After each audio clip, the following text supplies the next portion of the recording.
അവലാണ് അവൻ്റെ കൊച്ചാണ്. നമ്മൾ ആദ്യം അവലാണ് ഇടാൻ പോകുന്നത്. നമ്മൾ അവലാണ് ഇടാൻ പോകുന്നത്. നമ്മൾ ചക്കര എടുത്തിട്ട് കുറച്ച് വെള്ളം എടുത്തിട്ട് കുറച്ച് തേങ്ങയും എടുത്തിട്ട് അവലാണ് ഇടാൻ പോകുന്നത്. ഓക്കെ, അവല്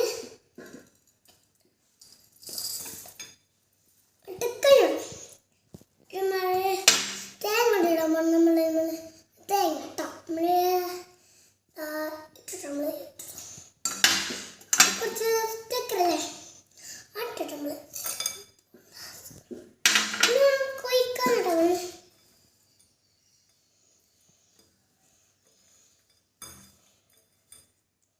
കുറച്ച് വെള്ളമാണ് ഒഴിക്കാൻ പോകുന്നത്.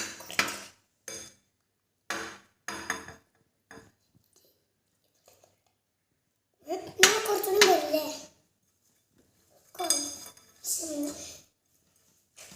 നമ്മൾ ഇങ്ങനെയാണ് ഉണ്ടാക്കുന്നത്. നമ്മളെ അവല് റെഡി.